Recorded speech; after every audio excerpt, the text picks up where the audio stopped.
We will try to focus the questions, if there are any, at the end of each panel, because we have very little time and too many talks for the very little time that we have.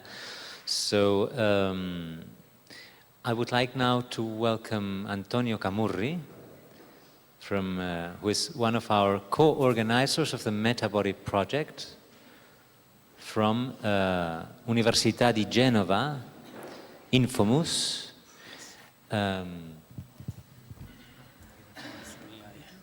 Yes. So welcome, Antonio. Thank you. Just 1 minute to sit down. Now is the good time. Okay, thanks again for the invitation. I'll give you a brief introduction. I've prepared some detailed introduction about our research center, which is at University of Genova, Italy, and it is a research center in a monumental building like this one that you can see top left, and it's quite particular. We work on basically on the, as in the title, on the development of computational model techniques, algorithm, and software systems that cover aspects related to human-computer interaction. And one of our core activities is to study and discover new ways to measure in real time expressivity in expressive gesture and expressivity in humans, individually as in social groups. And to face these aspects, of course, that is the aspect related to emotion, expressivity, empathy, let's say, we needed since the beginning to also integrate our skills. We are part of a computer engineering group. We are 20 people. Most of us are computer engineers, biomedical engineers, but we have also members from the arts, composers, and we collaborate with dancers, and in a stable way since many years, and cognitive scientists and psychologists. So we have a group which quite diverse skills, and we are characterized by facing these scientific and technological challenges, so develop systems and computer system interface, and by also participating to, it's okay? It's better use that? You prefer that? No? Okay. To participate to artistic project or to collaborate with artists in order to put at work our technology and to see it from other eyes and to be aware, to have awareness of our work from other perspectives in order to improve our scientific research. So we have a two-direction collaboration with artists and cultural institutions. Mainly, in some cases, we invite artists to participate to our scientific projects, telling them basically what to do and receiving feedback, input, and develop together. In other cases, we participate to artistic production, so the artists that invite us to contribute, and we participate in case we are able to test, validate, evaluate, and better understand what we do. For example, these are two columns in which in the left column there are artistic projects. For example, we had several collaborations with Luciano Berio, a famous Italian composer of the last century, and at the Teatro alla Scala in Milano, in which we developed the invisible interfaces to track mimes on the stage. And in another opera we developed wearables and sensors on the costumes of the main opera singer, and we were modifying his voice by his movement. And so he has a schizophrenic personality, and so we were modifying in real time from a wise, profound voice to a high frequency and let's say rough voice while he was changing his personality attitude during the opera. And so it was achieved by analyzing the qualities of his movement. So we are not interested in so much in detecting which movement you do, but how it is done. And these are other examples. For each artistic project we participate, there is a motivation which is scientific. We want to develop our main, let's say, business, which is doing scientific research and develop novel computer multimedia systems. This is an example of our research. This, for example, is a museum installation in which you enter in a big room with 7-meter screen and you just do this gesture. And you move, and a binocular compares in the wall, in which you can zoom by just moving your arm. So you take an invisible binocular and you enter into the cultural heritage. And so you can go to the particulars on the ceiling of frescoes and artistic heritage. In the top right, for example, you see studies on let's say social signals, non-verbal social signals. So in the top right you see this dot correspond to a string quartet. This is the Quartetto di Cremona, is a famous string quartet, in which we measured the physiological signal, I mean muscular activity, video, motion capture. You see the light dot and audio, of course. And we try to measure which are the difference between a performance that does not rise, does not engage, thank you, the audience, and a performance which instead engage the audience. So both are perfect, both are played perfectly, but there are some subtleties that gives the difference. We are trying to measure this in another European project. At this point, I wish to show you a video. Hopefully is this one. Okay. So just you have an idea of our... Hi, InfoMus Lab has its new premises in the recently restored monumental building of Santa Maria delle Grazie Casa Paganini. The International Research Center of Casa Paganini InfoMus aims at cross-fertilizing scientific and technological research with humanistic and artistic research, develops multimedia systems, platforms, applications, and participates in the artistic production where systems and research results are applied and validated.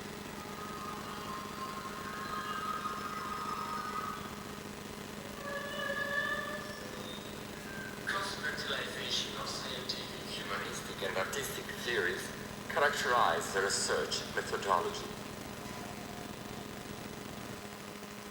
Here, for example, the dancer is shaping, is sculpting a human voice in real time. It's a singer voice. That was a studio we did before a participation to an opera in which the voice was manipulated by gesture. Research focus is on the understanding and the development of computational models of non-verbal expressive and social behavior. Here there is this quartet, a string quartet. This is Quartetto Prometeo, and no, Quartetto di Cremona, sorry. And the square, colored square means, for example, who is the leader in a given moment and who is the one that has a particular characteristic with the others. And this is based on the movement of the head. This side of scribbles above the head are the percourse of the barycenter of the head, and the polygon is a measure of the breathing of the group, a social group.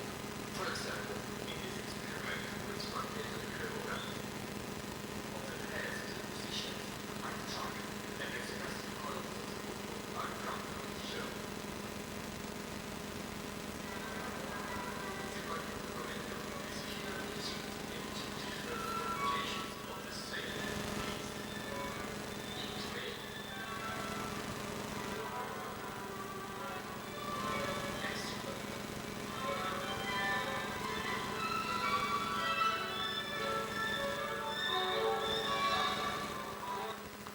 This means that you have these graphics. Arousal, balance arousal is is a way to try to understand two dimensions of emotion. Arousal is the level of activity, and valence is a level of positive versus negative. So in the extrovert is more active, there is a higher activity, that square, colored square, are more activity, and a positive attitude that is extrovert. And in the other, it was rather to the left, that means reduced activity, so lower, and more negative in a sense, valence, that is more introvert. Just measuring the movement.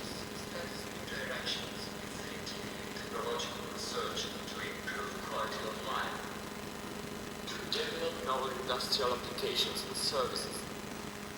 The previous one was an application in which for elderly people with Parkinson to do rehabilitation by have also entertainment and positive reward. So if you look at the previous picture, you see an elderly people in the hospital. There was a room in which one wall was a projection screen, and the body of the elderly is the brush of like a can paint with the body only when he moves fluid. When he is hesitating, which is a typical feature of Parkinson's disease, his body does not paint anymore. So it's a way to create a virtuous, positive biofeedback in order to do rehabilitation while entertaining and having rewards. To develop novel industrial applications and services. This is Cultural heritage and museography. This is what I mentioned before. Novel user-centric media technologies. And this is a nice application we did with the IRCAM in Paris, and Hamburg is a previous EU culture. On the left, you have a mirror of yourself, but half of you on the left side it's you. And the other side on the right is the silhouette and the colored silhouette of another individual in Paris. And so if you get entrainment, so if you are doing something with the same movement quality, you get a reward in a sense. And to have the idea of what is doing the other people, you also have a sonification of your movement qualities, and you can have an orchestration half made by your body, the left part, and half made by the remote body on the right part. And it is interesting because it's an experience of having very low latency video conferencing in a sense, but with novel aspects because you transmit very fast expressive qualities instead of having full quality video. For music industry, an active experience of audiovisual content.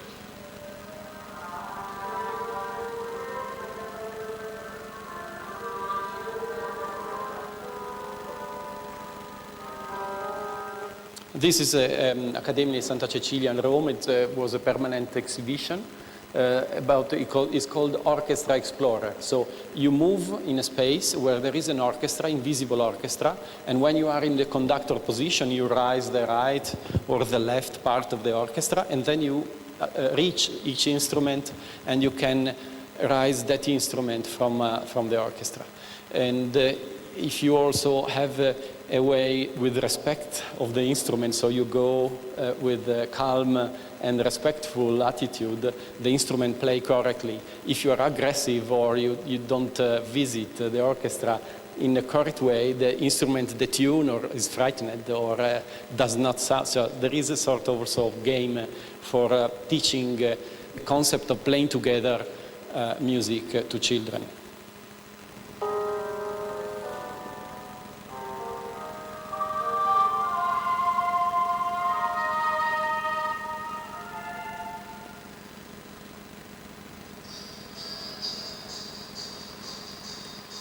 And this is an application just that we did in another European project I coordinated that finished in 2010. It is on active music listening. So the question was, which could be the next generation iPod? So you listen music through your smartphone, In this case, if you want to listen the music you have to collaborate with others, as you have a social experience of music listening. So if you are synchronized with other people, so each pair of people that have share the same experience, each pair of people that get synchronized, get in tune, they evoke part of the music. Otherwise, the music does not emerge. And you achieve the best of the experience once all the people are in tune among themselves. So it's a sort of a reappropriation of the social experience of music, like it was before technology invented the record. So each geometric figure is a smartphone. And each red line, means that they are in tune. They are, in a sense, synchronized. Even they don't do the same movement. They are just in tune. And each voice of the song corresponds to a line. So they are not expert in moving. But what happens is that when all the four people are synchronized, all the pairs are synchronized, also the leading voice emerges.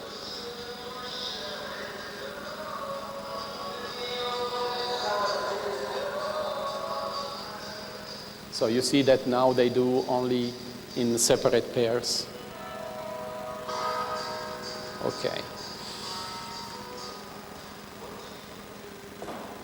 And this is the same, this is an example of a few years ago. Casa Paganini InfoMus experiments scientific research towards new perspectives in multimedia and digital literature and contemporary music, theater, and dance.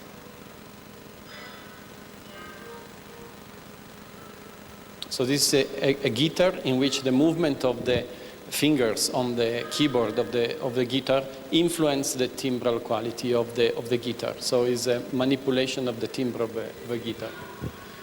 And this is the same concept of before. Each dancer corresponds a voice. Is a 4-voice music piece. And when the dancers are in tune among themselves, like in the previous example with the smartphones, now is the body of the dancers, not the smartphone. And when they are in tune, the music emerges correctly. There is an attempt to recognize some qualities of movement, for example, a shy introvert versus a solemn, or versus a happy or joyful, and angry, aggressive, so with burst of movement, explosion of movement. And only when all the dancers are doing the same quality of movement and they are so emotionally coherent, the music emerges in a correct way. Otherwise, the music is chaotic because one is shy, so the music is whispering, the other is aggressive, so the music is distorted, and so there is not a good mix, and they synchronize also in the audio.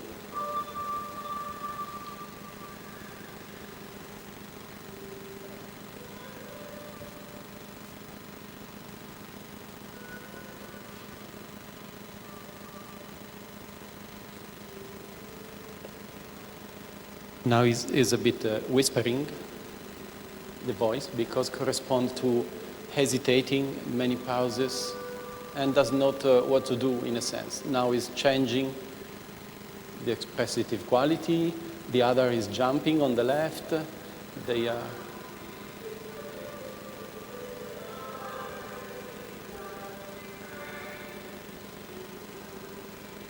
Now 3 voices are well.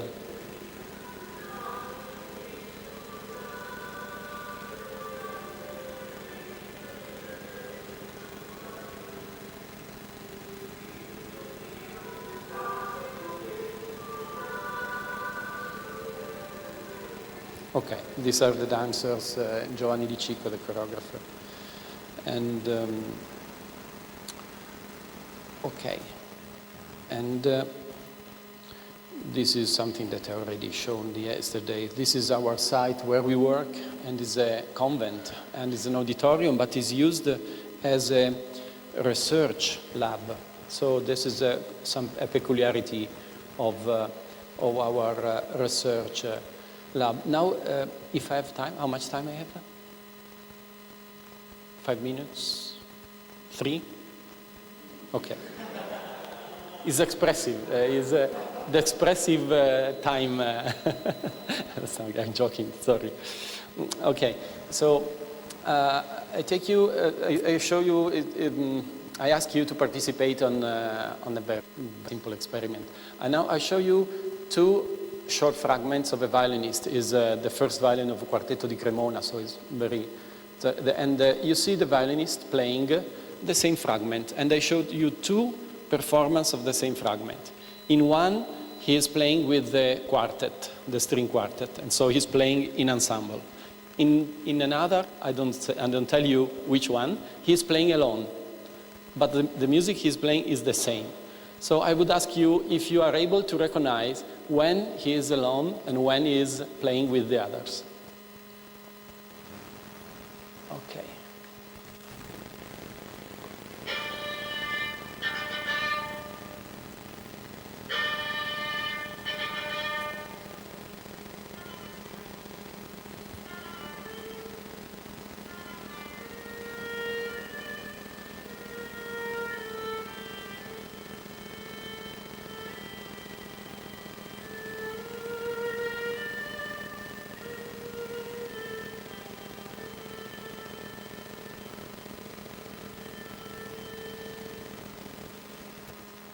Okay, this is the first, and this is the same. So you can please remember the previous.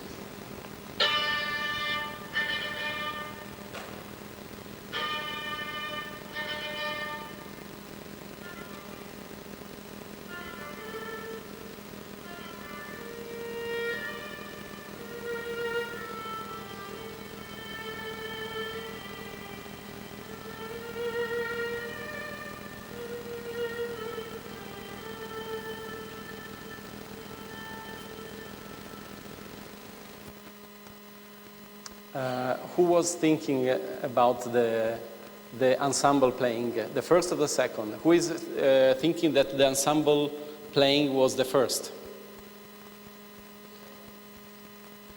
Who is the second? Okay. So you are confident about this evaluation?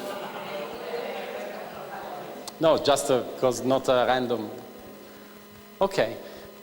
In any case, they are different. Sorry? No, you are not sure? Well, that is the game. I don't tell you the answer.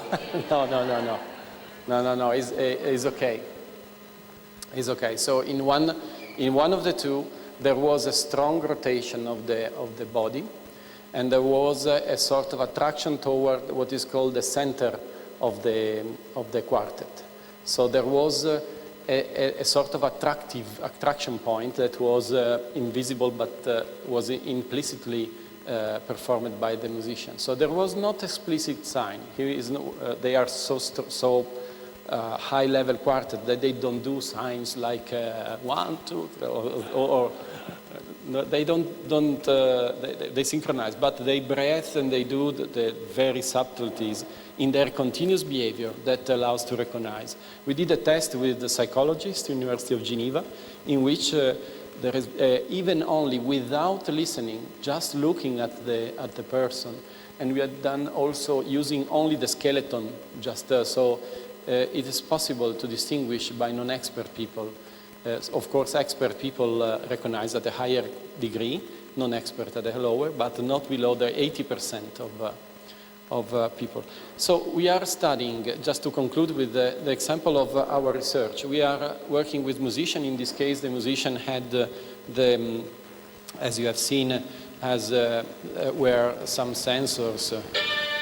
Okay, is enough.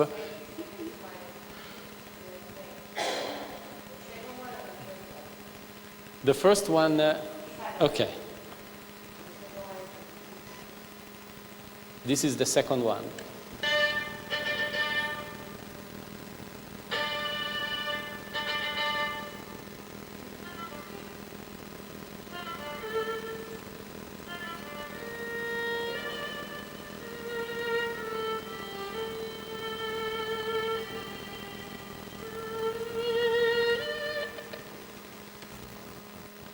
This is the first one.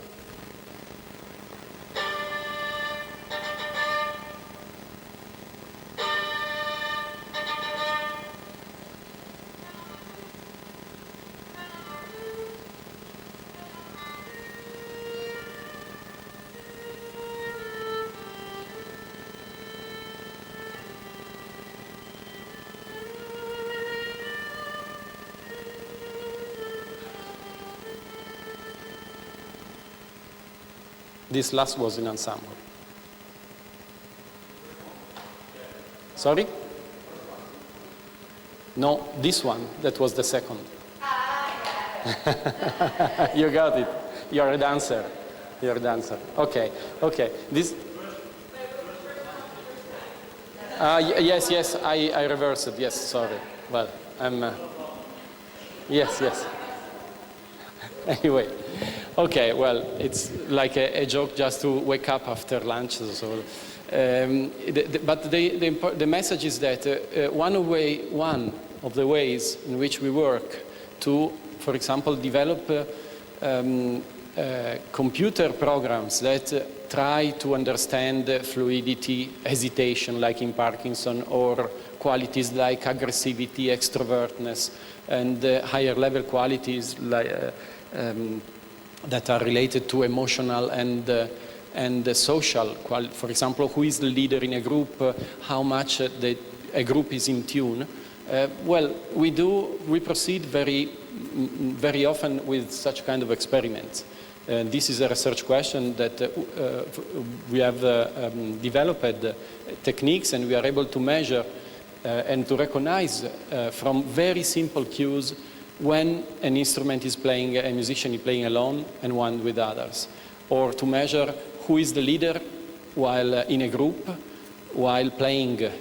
And this can be, of course, measured. We did in a performance, there is no time, but we did a performance in Budapest at the FET conference by the European Commission, in which we had dancers, and the music was controlled by the leadership and the cohesion of the dancers.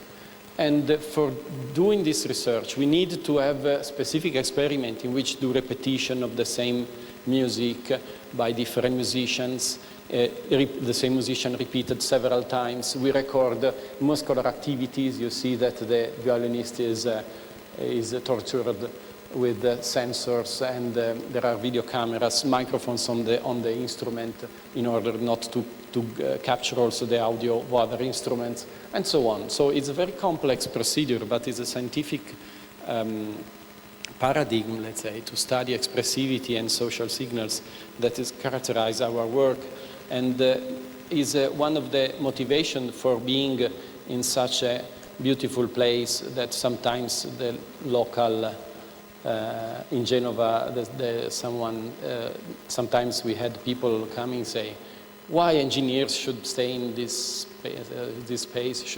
You should go in the underground building to do your research as engineers. But we need these spaces. And this was a convent, and where is written lab is the room where the sisters, the nuns, were observing the religious rite in what is now the auditorium. And so we have these two rooms in which we have main technology there, and here we have the motion capture and audio and multi-channel audio, and we have besides other museum rooms in which we can do testing and also have products, since we are a self-funded institution, and we get 50% money from European project and 50% from industry contracts. We are 20 people, only two, me and another paid by the university. All the others are paid on projects. Okay, and with this I conclude. Thank you very much for your attention.